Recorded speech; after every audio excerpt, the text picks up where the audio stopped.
Ebenezer. Sampai sekarang Tuhan menolong kami. Sampai sekarang Tuhan menyertai kami. Sampai sekarang Tuhan memberkati kami. Tuhan, kami sungguh bersyukur kepada-Mu Bapa buat segala kebaikan-Mu, anugerah-Mu yang begitu besar. Terima kasih Tuhan, dan saat ini kami juga datang ke hadapan Tuhan, menyembah, meninggikan dan mengagungkan Engkau. Kami percaya Tuhan, Engkau ada bersama-sama dengan kami, baik kami yang ada di rumah Tuhan ini, baik juga bagi sidang jemaat Tuhan yang dapat ikut beribadah lewat live streaming di rumah masing-masing. Tuhan berkati semua, bahkan dari setiap pendengar, juga Tuhan yang mendengarkan siaran ini. Tuhan tolong semua, biar kekuatan Tuhan mengalir atas kehidupan mereka. Kami yakin dan percaya tidak akan pernah sia-sia ibadah kami. Dalam ibadah kami menjadi ibadah yang berkenan di hadapan Tuhan. Terima kasih Bapa, mampukan kami terus berpegang teguh pada firman-Mu. Kami tidak akan takut, gentar, cemas, khawatir, sebab Tuhan yang menyertai kami. Tuhan Allah kami yang memberikan kemenangan bagi kami. Kami membuka hati untuk menerima kebenaran firman-Mu Tuhan. Kerjakan hidup kami lewat kuasa firman-Mu, sehingga semua kami mendapatkan berkat yang besar. Hidup kami diubahkan, kami diberkati, kami diteguhkan. Rapi hamba-Mu, rapi kami sekaliannya, kendalikan hati pikiran kami, ambil alih penuh hidup kami. Dan jika masih ada kekuatan kuasa lain yang coba mengganggu, mengacaukan hati, pikiran, perasaan kami tolak semua dalam nama Yesus. Engkau tidak bisa mencabar dalam nama Tuhan Yesus. Kasih jiwa kami sudah berdoa dan bersyukur. Haleluya. Bersama-sama kita katakan amin. Amin. Silakan duduk. Tuhan Yesus memberkati kita. Salam sejahtera bagi kita semua. Salam. Philadelphia. Kasih persaudaraan. Ya, kita bersyukur pada malam ini saudara kita boleh kembali dipersekutukan lewat ibadah pendalaman Alkitab, ya, atau disebut dengan PH, ya, meja roti persekutuan dengan firman. Ya, kita belajar terus akan kebenaran firman Tuhan, kita bisa mengenal Tuhan lebih dalam lagi. Bapak Ibu, saudara dikasih Tuhan, ya, mari semua kita buka hati kita, ya, baik kita yang ada di tempat ini, ya, maupun juga para sedang jemaat Tuhan dan para pendengar yang ada di rumah yang bisa mendengarkan ini, ya, biarlah semua kita mendapatkan berkat yang besar lewat firman Tuhan. Amin. Karena tidak ada kekuatan yang lain yang mampu menguatkan kita selain daripada firman Tuhan. Ya. Persekutuan dengan firman dan doa, itulah kekuatan kita. Itu bagaikan kekuatan dua sayap burung mazar, ya, yang kuat terbang tinggi melampaui segala tantangan yang ada. Untuk bisa kita keluar daripada kesukaran yang besar ini, kemampuan kita terbatas, kekuatan kita terbatas, pengertian manusia terbatas. Kita butuh kekuatan Tuhan. Kekuatan Tuhan lewat kekuatan firman yang kita dengar. Kita tidak akan pernah berhenti untuk mendengar firman. Ya, karena kita tahu sumber kekuatan kita lewat firman yang kita dengar. Amin. Kita juga tidak akan pernah berhenti bersekutu dengan Tuhan lewat doa kita, lewat penyembahan kita. Karena kita tahu kekuatan kita datang lewat doa. Tidak ada yang lain, doa, pujian, penyembahan kita bagi Tuhan. Dua kekuatan itulah nanti yang mampu membawa kita keluar daripada kesukaran. Amin. Kalau kita melihat sekarang ini saudara, ya, seluruh dunia, ya, seluruh manusia dicekam oleh rasa ketakutan, kecemasan yang berlebihan. Ini yang membuat akhirnya kita kehilangan kendali. Sebab itu kita butuh kekuatan dari Tuhan. Saudara yang kekasih, percayalah, Tuhan tidak akan pernah membiarkan orang pilihannya. Amin. Umat pilihannya akan dipelihara oleh Tuhan. Amin. Umat pilihannya akan dijaga oleh Tuhan. Saudara yang kekasih, kita melihat, saya sampaikan dalam ibadah raya kita pada minggu lalu, saudara, orang-orang yang akan terluput dari kesukaran besar itu adalah mereka yang punya meterai Allah di dahinya. Ada tanda kepemilikan Tuhan, ada meterai Tuhan, saudara. Ada meterai Tuhan. Siapakah yang memakai meterai Tuhan? Mereka yang mencuci pakaiannya. Oleh darah Yesus membuat pakaian mereka menjadi putih, bersih. Mereka lah yang akan mendapatkan meterai itu, sehingga mereka akan aman. Dan Alkitab mencatat, jangan singgung mereka. Jangan singgung mereka. Oleh sebab itu, saudara yang terkasih, saya masih ingin menyampaikan kepada kita dari kitab Wahyu, karena ini merupakan kitab yang nubuatan yang pasti akan digenapi ya di akhir zaman ini, ya di hari-hari terakhir. Saudara percaya atau tidak, ya itu sudah mulai diungkap sedikit demi sedikit. Meterai Tuhan, meterai yang sudah dimeteraikan itu akan dibuka. Kalau kita lihat ada 7 meterai, ya 7 meterai. Saudara yang dikasih 7 meterai itu, ada meterai pertama sampai dengan meterai keempat. Meterai pertama dan meterai keempat itu kita melihat bagaimana ujian tantangan yang begitu berat. Tapi kita melihat, saudara, orang-orang yang menjaga pakaiannya tetap bersih, yang mencucinya terus, itu artinya yang menjaga hidupnya benar sesuai dengan firman Tuhan. Sebab Alkitab mencatat pakaian putih itu adalah perbuatan-perbuatan baik orang-orang kudus, orang-orang benar. Saudara, kalau mereka terus hidup dalam kebenaran, mereka akan mampu melewati masa yang sukar. Masa yang sukar itu nggak bisa dihindari, nggak bisa dihindari. Kita nggak bisa mengambil jalan pintas. Kita harus berani menghadapinya, saudara. Tapi tidak sendiri, bersama dengan Tuhan. Orang yang bersama dengan Tuhan akan menang. Sama seperti Tuhan menang, maka yang bersama dengan Dia pun akan menang. Amin. Tapi siapa yang bersama dengan Dia?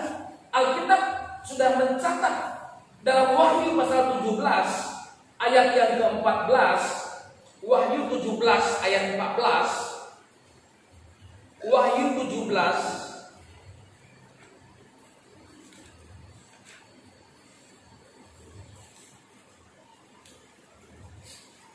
saya akan bacakan kepada kita. Sama-sama kita baca supaya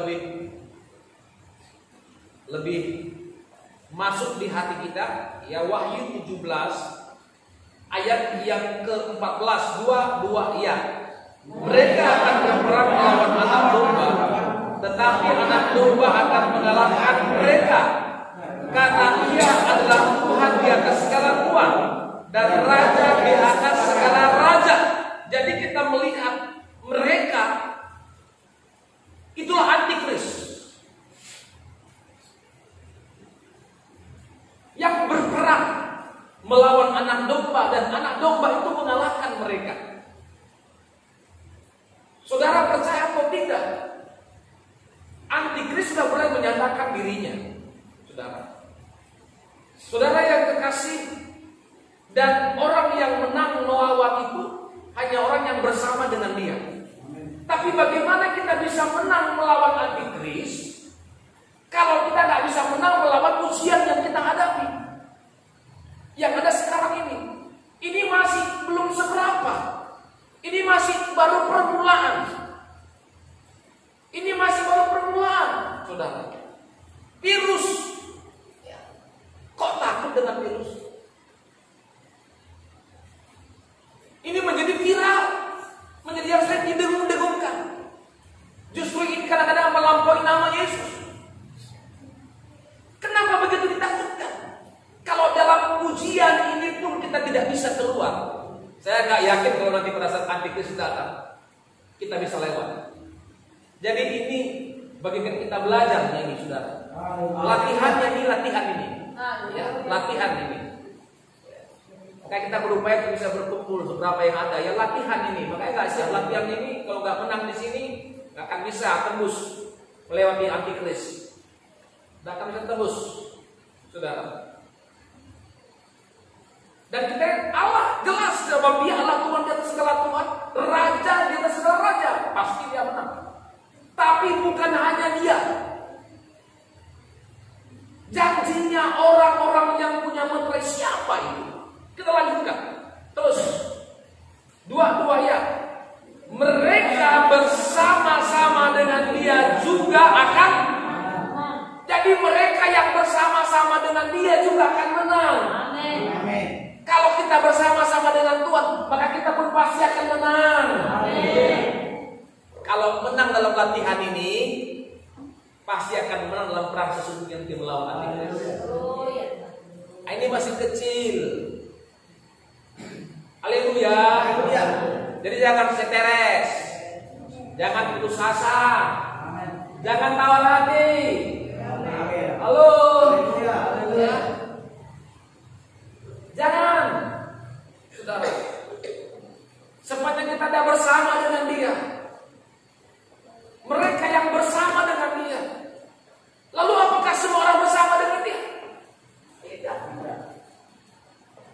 Ya. Itu spesial. Orang-orang tertentu.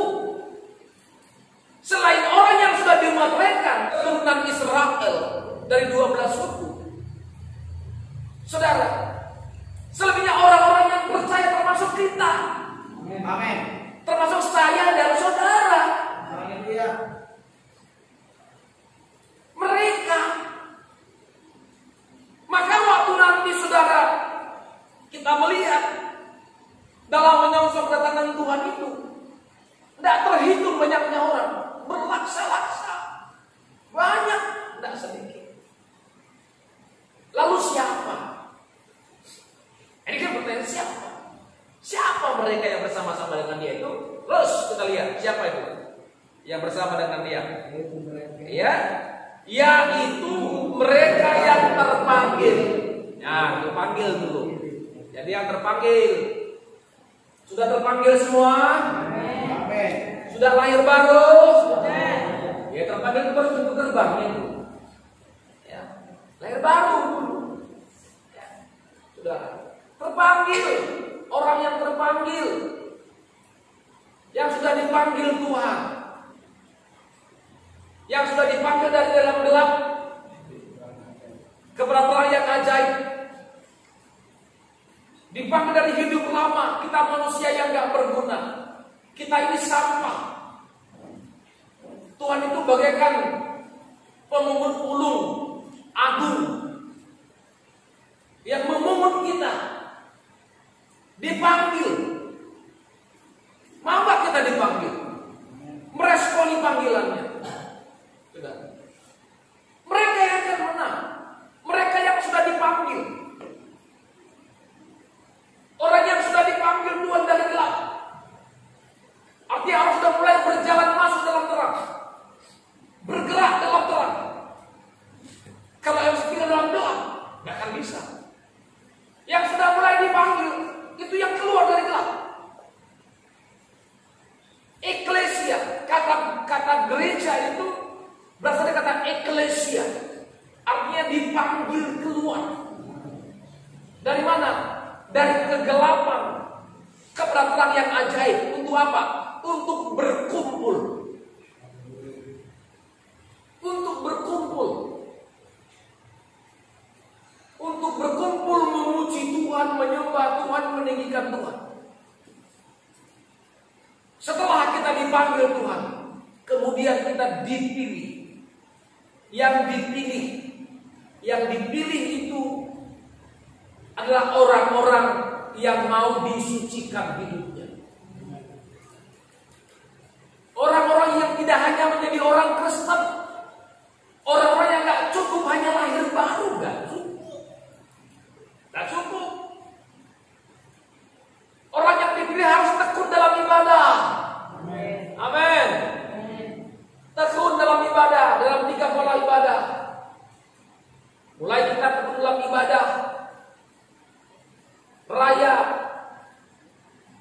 Itu bicara dengan pelita emas. Bertekun dalam ibadah, doa. Itu mesbah dupa. Bertekun dalam ibadah, pendalaman Alkitab, persekutuan dengan firman-Nya, itulah meja roti. Saudara, kita harus bertekun dalam ketiganya. Orang-orang yang dipilih harus di sana. Dipilih itu, dia sudah masuk di ruang kudus. Haleluya. Di ruang kudusnya Tuhan itu suasananya suasana surgawi, suasana hadirat Tuhan, suasana kemuliaan Tuhan. Orang yang dipilihlah yang orang yang akan menang. Yang dipilih orang yang setia dalam ibadah, dalam persekutuan dengan Tuhan. Saudara, kita melihat terlalu banyak tantangan yang kita hadapi. Kita lihat nanti siapa orang yang dimeteraikan itu. Mereka lah yang akan bisa keluar dari kesusahan besar, yang sudah mengenakan pakaian putih.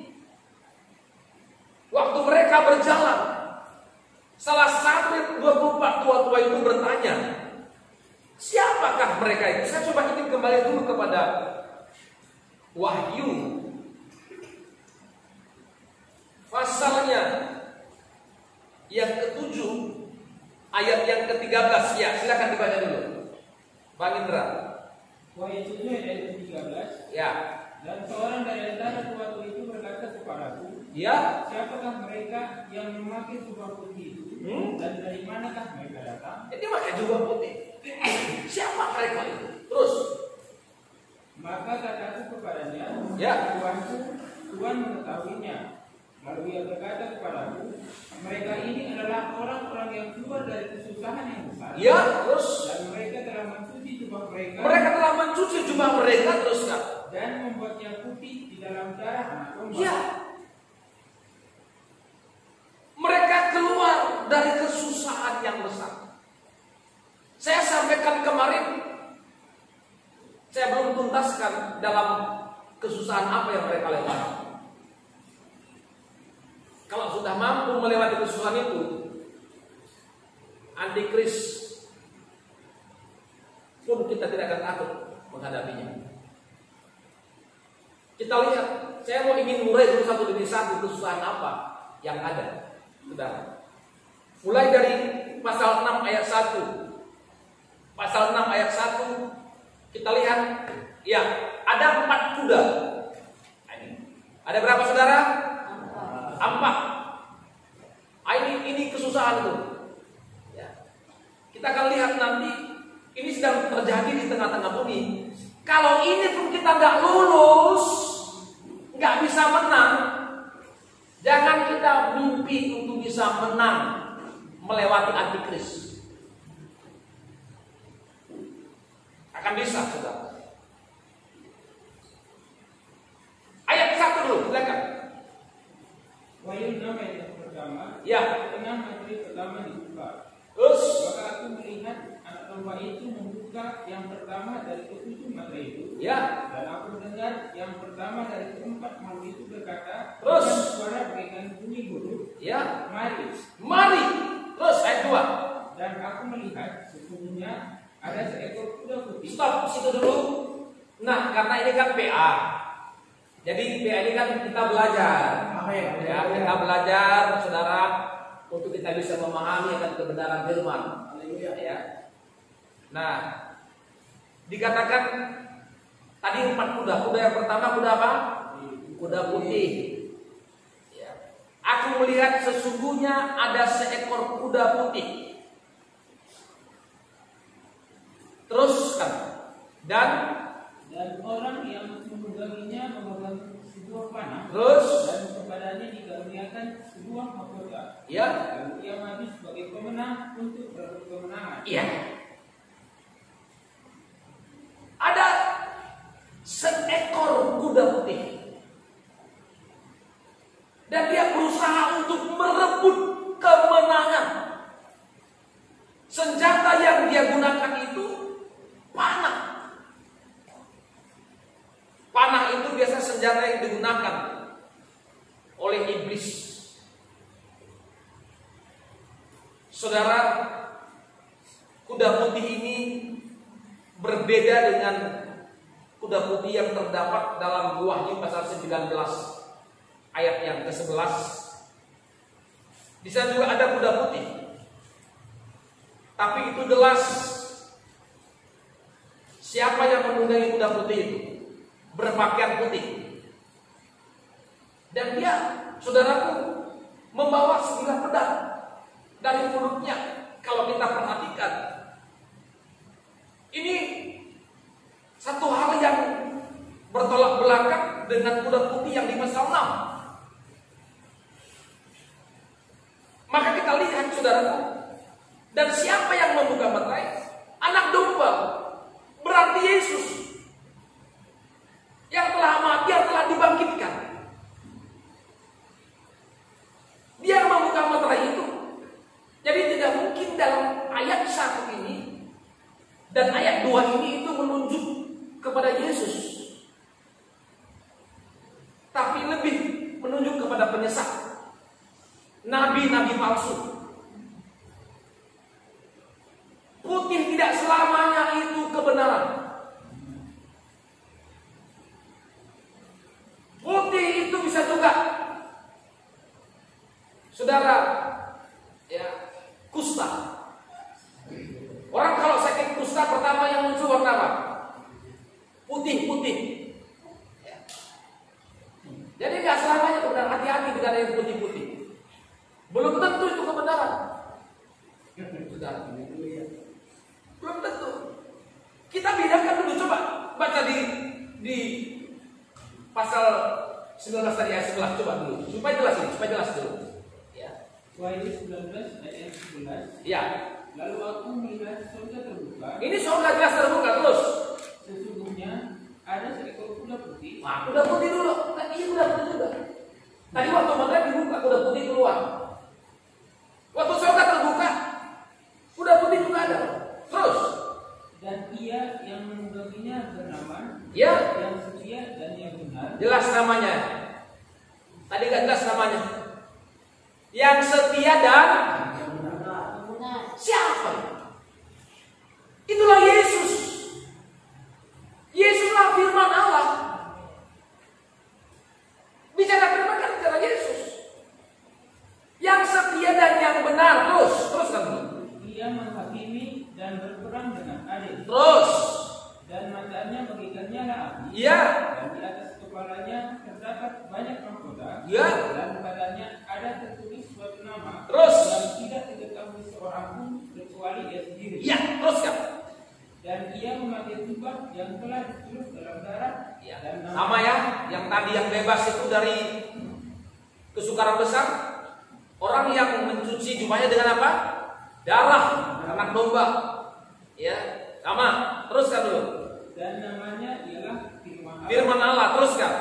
Dan semua pasukan yang di surga mengikuti dia. Terus. Mereka menunggang kuda putih. Iya. Dan memakai lenan halus yang putih bersih. Pakaiannya jelas.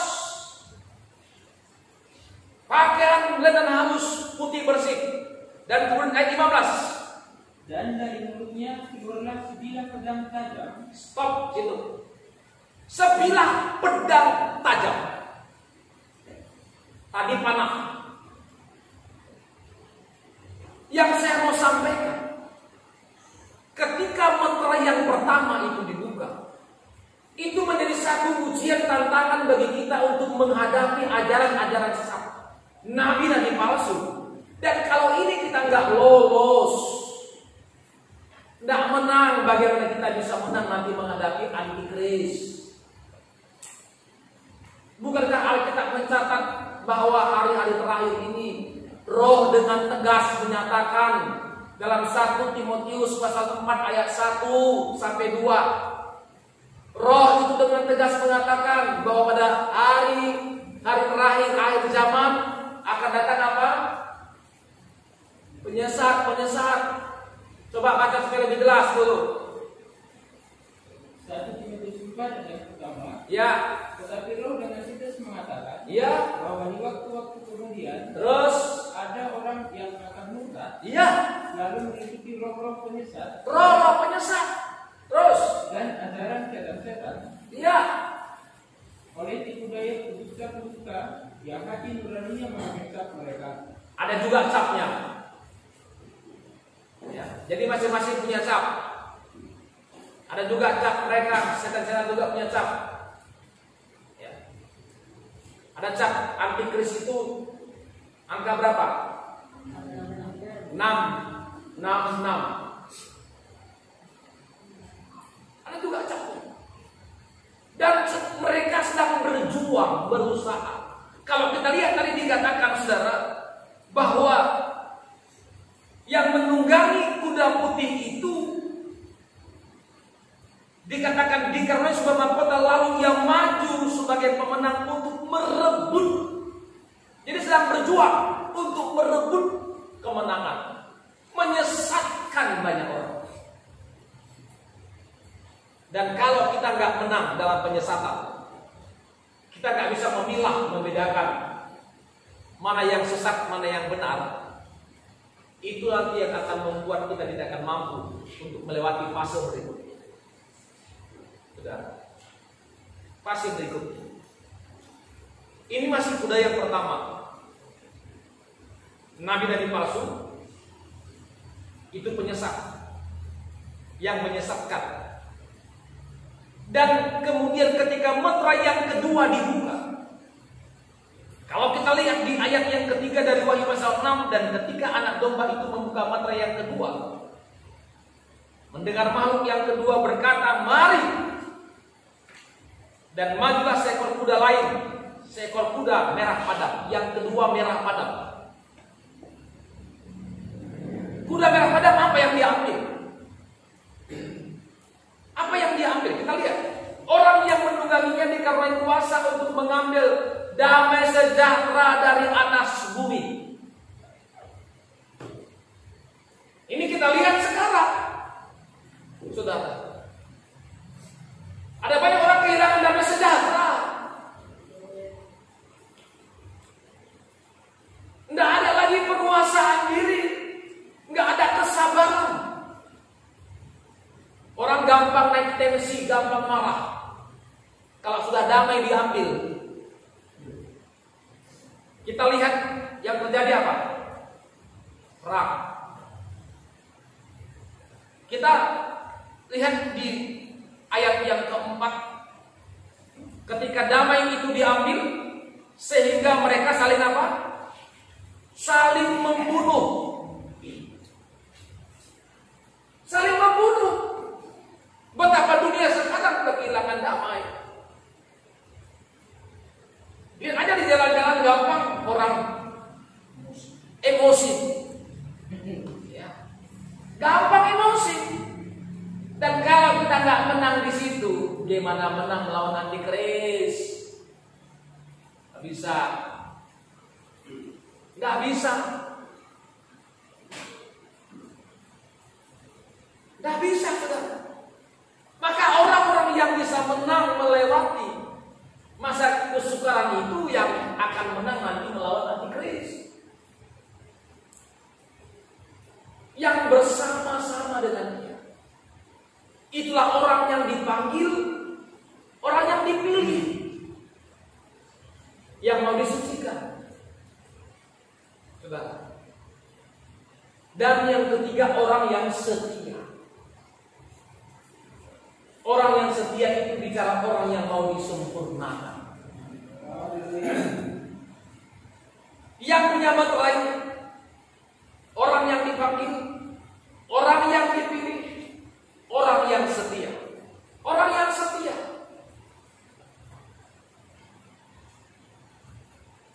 Itulah orang-orang yang keluar dari kesukaran besar.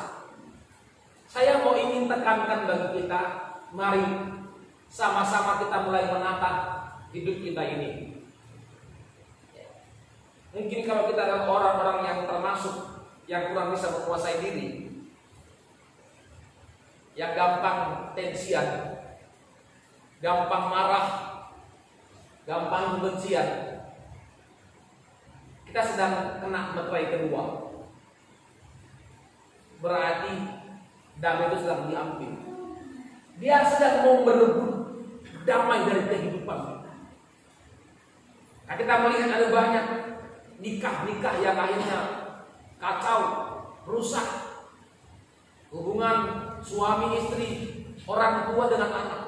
Tidak peduli hamba Tuhan sekalipun. Oleh sebab itu kita akan beribadah, kita belajar, saudara. Belajar untuk merendahkan diri di hadapan Tuhan. Kesetiaan kita dalam beribadah, kesetiaan kita untuk melakukan firman Tuhan, itulah yang membuat kita mampu untuk menghadapi semuanya. Dan saya nggak yakin orang yang nggak bisa menguasai diri, orang yang nggak sabar akan bisa melewati kesukaran. Nggak bisa. Jadi begitu kuda merah padam keluar pada materai yang kedua dibuka, damai itu diambil. Damai itu diambil. Maka orang sibuk dengan kemarahan. Ya sekarang bukan lagi anak-anak begitu udah gampang ngamuk. Anak-anak muda lihatlah, saudara, gampang. Sekarang manusia gampang demikian, percaya atau tidak. Tapi faktanya juga dia, saudara. Itu pertanda damai sudah ditarik dari hidup kita. Kita nggak sadar bahwa itu sebenarnya latihan bagi kita untuk menghadapi keadaan yang ada. Walaupun keadaan tidak seperti yang kita harapkan, tapi kita bisa menguasai diri. Kita bisa sabar. Termasuk hari ini kita sabar dalam keadaan yang ada, saudara. Haleluya. Haleluya. Iya. Kenapa? Kalau kita dalam kemarahan, kenapa harus begini? Sebenarnya kemarahan nggak bisa mengerjakan kebenaran. Nggak akan bisa. Kalau orang masih dalam kemarahan, tapi kemudian dia mengerjakan kebenaran, berarti itu hanya sekedar berkamuflase. Bersandiwara. Kita lihat di Yakobus 1 ayat 19 ini. Yakobus 1 ayat 19. Saya berharap semua kita mampu melewati, bukannya kuda putih, tapi kuda merah padam pun kita harus lewati. Amin. Menang menghadapi itu. Haleluya. Ya. Yakobus 1 ayat 19. Ya. Hai saudara-saudara yang dikasihi. Ya. Ingatlah hal ini. Ingatlah hal ini terus. Setiap orang hendaklah cepat untuk mendengar, Cepat untuk mendengar, tetapi lambat untuk berkata-kata. lambat berkata-kata terus, Dan juga lambat untuk marah. lambat untuk marah. Kenapa? Terus kan? Sebab amarah manusia tidak mengerjakan kebenaran di hadapan Allah. Iya. Amarah manusia tidak akan mengerjakan kebenaran di hadapan Allah. Jadi kalau orang masih dikuasai kemarahan, dia nggak nyadar gitu, saudara, bahwa itu strategi kuda merah padam. Penunggangnya itu sedang mengatur, menstrategikan bagaimana supaya semua terseret, kalah. Maka mulai hari ini belajar kita menguasai diri. Bukan saudara, kita termasuk saya. Haleluya. Ya, termasuk saya, saudara. Maka berhentilah marah, tinggalkan panas hati. Yang masih panas-panas hatinya, ayo bereskan. Gimana mau menang melihat corona? Kalau hati pun kau nggak menang, saudara. Alkitab mencatat berhenti, berhenti mana, tinggalkan panas hati, hidup dalam kesabaran.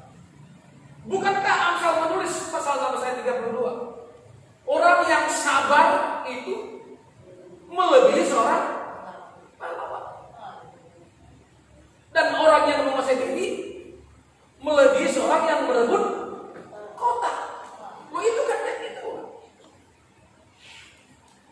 Tapi kita kan sering gak bisa menguasai diri, gampang negatif thinking, gampang berprasangka buruk tanpa kita dengan benar, dengan objektif. Tapi kita coba bergerak dengan pikiran kita sendiri. Ini strategi kuda apa? Merah padam. Coba cek lu mukanya, merah padam nggak mukanya? Oh, namanya merah padam kan namanya udah. Ini kan bukan kemarahan ya. Merah padam. Merah padam itu kalau kita lihat penunggangnya sedang mengambil damai. Dia mengambil damai itu loh. Dia ambil damai itu. Saudara, ayo sama-sama kita terus. Tidak ada lagi jalan yang lain untuk kita bisa menguasai diri kita, ya, mengendalikan kita hidup dalam kesabaran selain lewat kesetiaan kita untuk bersekutu dengan Tuhan dan beribadah. Maka orang yang menang itu, yang bersama dengan Dia, orang yang dipilih, orang yang dipanggil, yang dipilih dan yang setia. Yang setia. Ini baru yang kedua. Sekarang udah pernah belum kita menghadapi kemarahan ini? Halo everybody. Kira-kira gimana nih? Atau masih gampang-gampang sakit hati, tersinggung, kepahitan? Ingat, itu kuda merah padam itu. Penunggangnya itu. Kalau kita nggak lolos dari ini, nggak menang dari ini, gimana kita bisa menang melewati yang lain? Sebab sekali lagi, ini masih baru permulaan. Baru permulaan. Nanti kita lihat ada kolaborasi, penyatuan kekuatan itu menjadi satu. Itulah nanti 1/4 dari bumi ini akan habis. Kita belum melihat kolaborasi itu. Masih satu-satunya diurai, dibuka Tuhan. Penyesat muncul, kemudian mulai ditarik damai. Bisa nggak damai kita kalau nggak punya uang di kantong? Bisa nggak damai kalau nggak jualan nggak laku? Stop jualan. Bisa nggak? Ini usia. Bisa nggak tersenyum terus? Dalam kondisi yang sulit tetap damai. Kalau enggak, walaupun nama kita damai Sinulinga, nggak bisa. Kalau kita tidak hidup dalam kebenaran firman Tuhan. Sekali lagi, kita waspadai dulu. Dan yang ketiga, dan ketika anak domba itu membuka meterai yang ketiga, aku mendengar makhluk yang ketiga berkata, mari, dan aku melihat sesungguhnya ada seekor kuda hitam. Ya. Kuda yang ketiga kuda hitam. Dan kuda yang hitam ini orang yang menungganginya memegang sebuah timbangan. Kalau timbangan ini bicara soal ekonomi, kesukaran dalam ekonomi. Itu terjadi sekarang. Sudah nggak bisa pungkiri, orang-orang sekarang menjerit, susah. Saudara yang kekasih, gimana? Saya ketika lihat mal-mal itu ada tutup, berarti karyawan kan dirumahkan. Para pekerja harus berhenti. Para penjual nggak laku.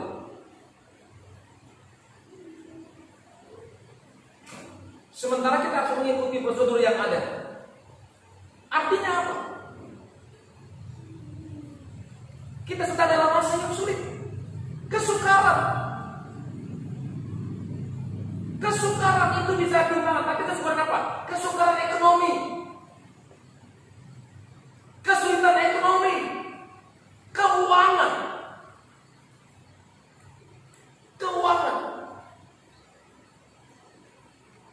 kita diberikan peringatan.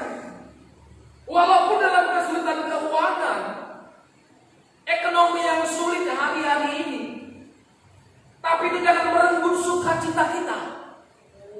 Jangan merenggut persekutuan kita dengan Tuhan. Jangan.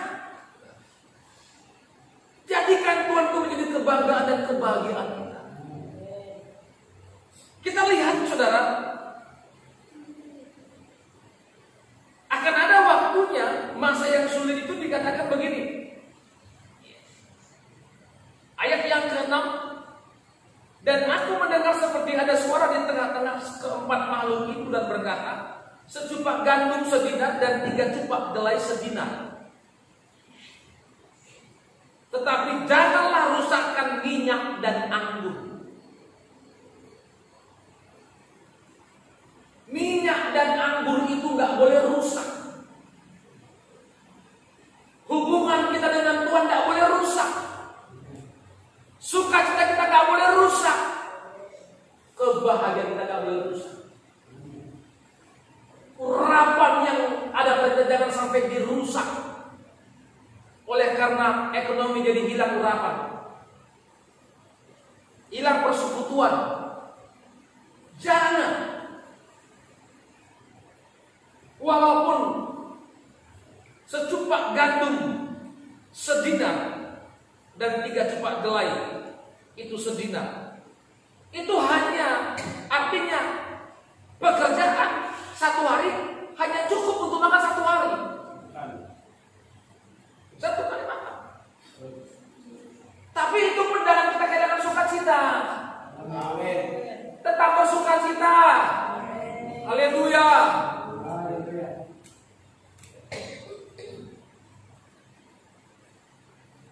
Jangan kehilangan sukacita. Tetap bersukacita. Saudara. Dan kalau kita belum menang di situ, belum mampu melewati itu di masa-masa yang sukar, kesukaran dalam arti kesukaran ekonomi, keuangan, tetap kita bertahan untuk bersukacita. Bagaimana mungkin kita bisa menang menghadapi Antikus? Sekali lagi, itu semua latihan. Jadi apa yang terjadi sekarang ini masih latihan. Katakan latihan. Latihan. Daud dia latihannya sebelum ada di Goliat di mana? Di padang gurun. Waktu dia menjaga dombanya yang 2-3 ekor itu, menghadapi singa, ya, menghadapi beruang, itu latihannya. Tapi begitu perang, dia gak gentar lagi. Kalau sudah menang kita melewati corona ini, situasi yang sukar ini, saudara, yang sulit ini, yang menyesatkan, saya yakin kita pasti akan bisa menghadapi yang lebih besar lagi. Haleluya. Nah, ada kekuatan kolaborasi yang pada meterai keempat. Ini yang ngeri. Di meterai yang keempat, di ayat 7, dan ketika anak domba itu membuka meterai yang keempat, aku mendengar suara makhluk yang keempat berkata, mari. Dan aku melihat sesungguhnya ada seekor kuda hijau kuning. Warnanya pun ya, dari mana pula ada warna kuda warna hijau. Ya. Tapi itulah dia, hijau kuning. Ini kekuatan nanti yang menyatu, termasuk penyesat di sini, pencuri damai di sini, perang pedang, dan termasuk juga masa kesulitan, kesukaran ekonomi, orang kelaparan. Saudara, semua ada di situ, menyatu. Kita lihat ayat 8, kita akan dibaca dulu ayat 8 ya, ayat 8. Ayat 8. Iya. Dan aku melihat sesungguhnya Iya. ada seekor kuda hijau kuning. Hijau kuning terus. Dan orang yang menungganginya bernama Maut. Terus. Dan kerajaan Maut mengikutinya. Iya. Dan kepada mereka diberikan kuasa atas seperempat dari bumi, berarti banyak yang mengikutinya. Kerajaan maut juga mengikutinya. Dan kepada mereka diberi kuasa atas seperempat dari bumi. Terus untuk membunuh dengan pedang. pedang. Tadi pedang itu apa? Ketika damai diambil kan? Masuk dari situ. Terus apa lagi? Dan dengan kelaparan. Kelaparan tadi itu apa? Itu ketika timbangan. Itu kuda hitam. Masa yang sulit, sukar, penyakit datang. Terus apa lagi? Dan sampai. Itu penyakit. Terus. Dan dengan binatang-binatang buas yang di bumi. Jadi ada kekuatan yang menyatu pada waktu itu. Ada kekuatan yang menyatu nanti pada saatnya. Maksud saya, pada saatnya nanti. Saudara, seperempat dari bumi ini akan dibunuh. Maka sekali lagi, sekarang yang ada ini masih latihan ini. Jadi jangan bersungguh-sungguh. Jangan bersungguh-sungguh, saudara. Jangan saudara menjadi putus asa, seolah-olah hebat kali corona itu. Nggak ada hebatnya itu, saudara.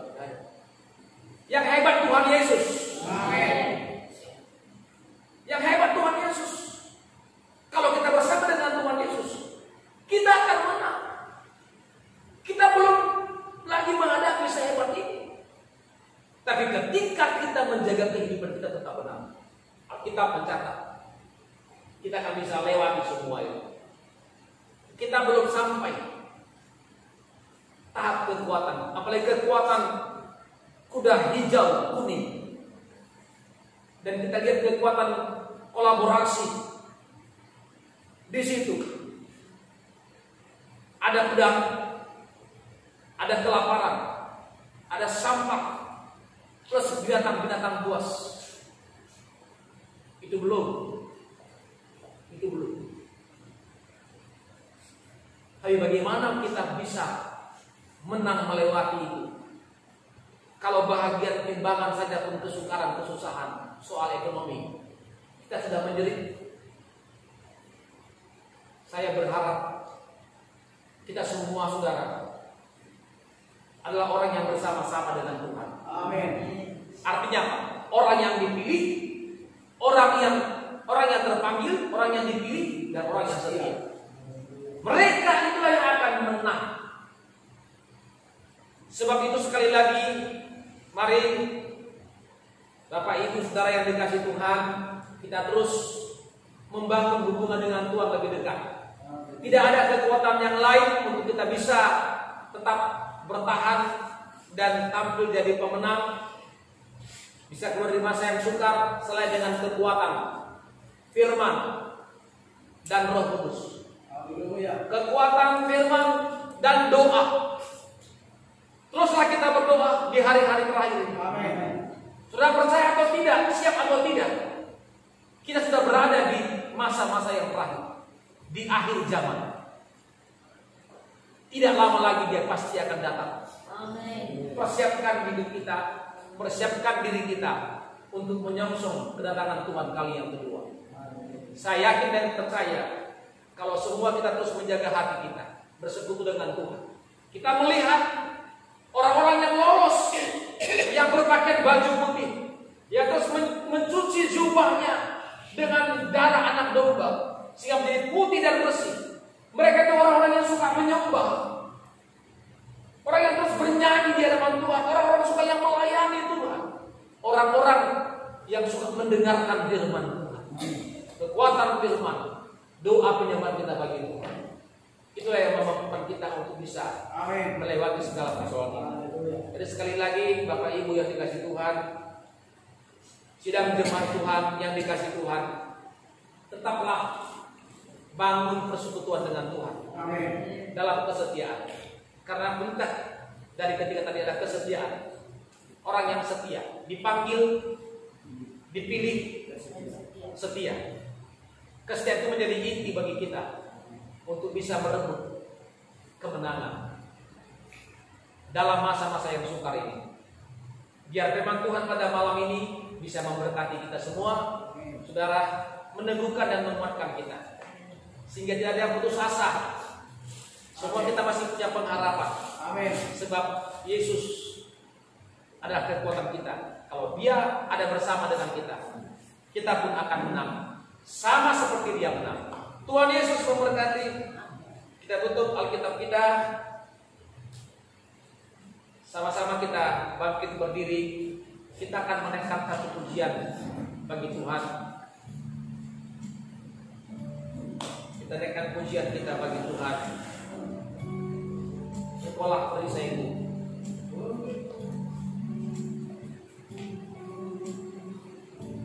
Walau di tengah badai sekalipun, kita akan tetap berdiri teguh dan tidak akan tergoyahkan, sebab Dia perisai kita.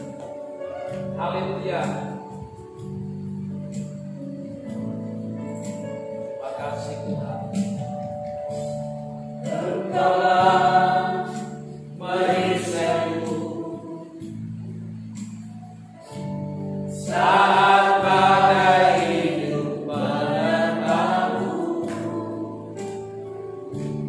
Firman-Mu di dalamku tenangkan jiwaku. Engkaulah perisaiku.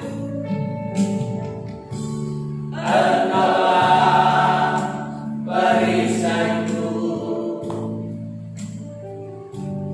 saat badai hidup menerpaku. Amin.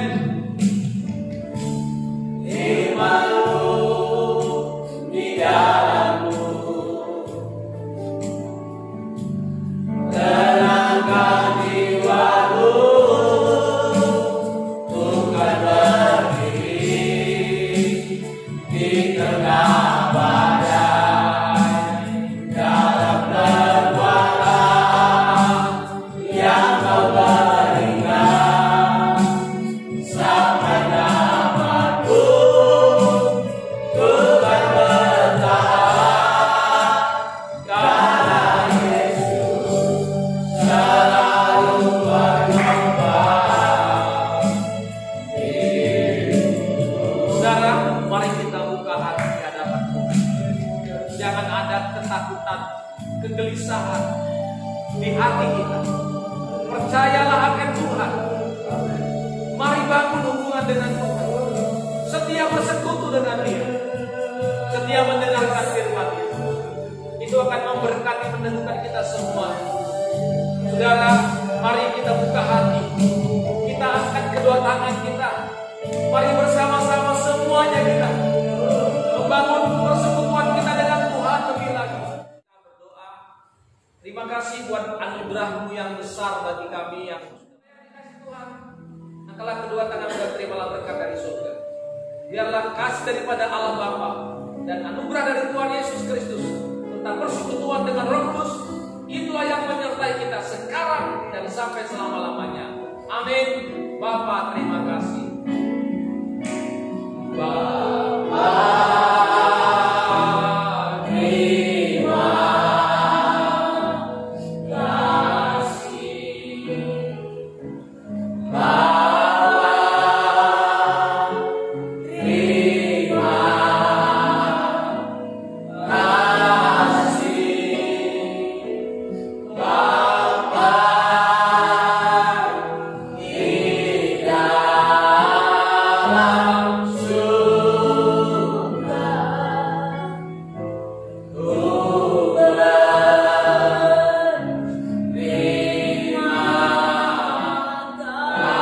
kasih.